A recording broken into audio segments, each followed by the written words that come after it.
Oh, look at how cute it is. Look at it, did the little jump thing right there. Oh,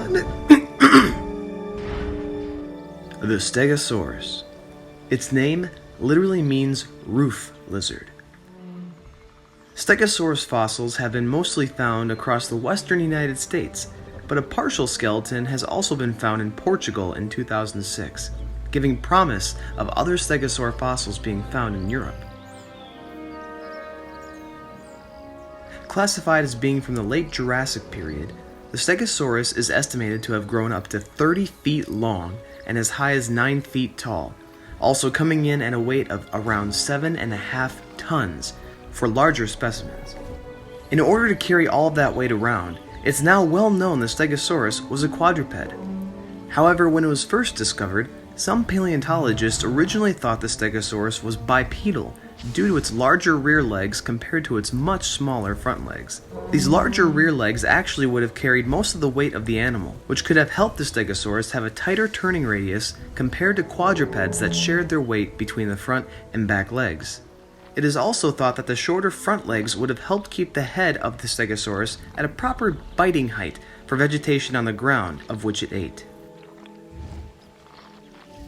But back to the rear legs, it is thought that they would have greatly helped in keeping the tail and its spikes in perfect position for defense against a predator. Now, the tail of the Stegosaurus is undoubtedly one of the most iconic natural weapons given to any dinosaur in the fossil record.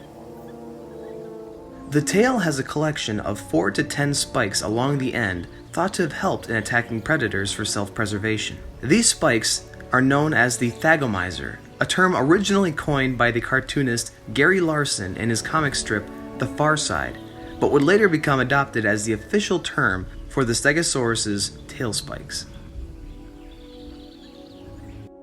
In use, the tail would have been swung by the Stegosaur's strong rear legs, careening the thygomizer into the flesh of an opposing dinosaur, causing massive damage.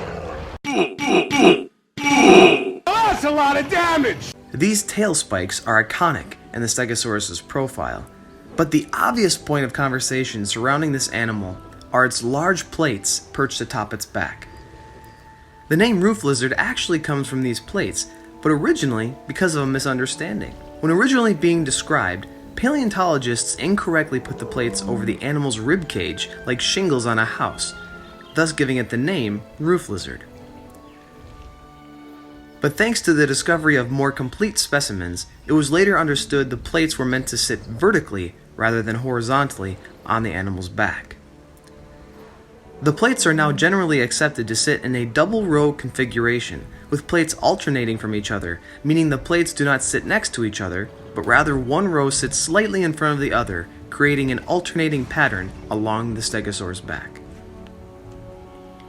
Paleontologists are not positive as to why exactly the Stegosaurus had these plates, but there are a few theories. One theory that has been all but disproven is that of the plates being for defense. Though they might look intimidating, the plates were actually quite fragile, making them terrible articles of defense or attack. However, a much more plausible theory is that of thermal regulation. The plates have been discovered to have multiple grooves running in and out of them, giving evidence that blood vessels ran through them. This would have helped regulate the dinosaur's heat by taking the cooled or warmed blood from the plates and back to the skin of the animal, helping adjust the blood temperature as needed. But the theory that has been gaining a lot of interest over the years is that of the display theory. Paleontologists have theorized the plates were used for both scaring away predators as well as attracting mates. When a predator challenged a Stegosaurus, blood may have flooded to the plates, causing them to change color as a defense mechanism. In the same way, during mating season, additional blood may have been rushed to the plates, putting off a color to help signal to potential mates for breeding. How you doing? Both the theory of thermal regulation and display are both challenged by the fact that the plates would have been covered in keratin, which would have made heat exchange and color change quite difficult, thus leaving paleontologists still puzzled over the nature of these backplates. The one thing that many people don't see on the outside of the Stegosaurus, however, is its brain. Known to have one of the smallest brains for an animal of its size, the Stegosaurus is thought to have had a brain the size of a walnut, based on its skull cavity. Though often referred to as an unintelligent animal because of its brain, the Stegosaurus still was able to perform all of the aforementioned actions even in spite of its tiny brain. The Stegosaurus has been a favorite and easily recognizable dinosaur among the vast population of the Earth for years. From its reference in movies such as The Lost World Jurassic Park in 1997, to books and toys found in store shelves even today, the Stegosaurus is absolutely an iconic animal amongst the dinosaurs.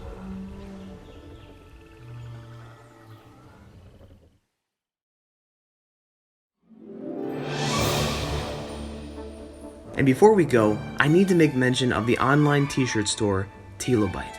TEELOBITE is dedicated to making t-shirt designs for any dinosaur lover out there to enjoy. And launching today alongside this video, TEELOBITE is releasing their new Stegosaurus design, which is sure to put a smile on the face of anyone out there who appreciates dinosaurs. Make sure to check out TEELOBITE's online t-shirt store by clicking on the link in the description down below.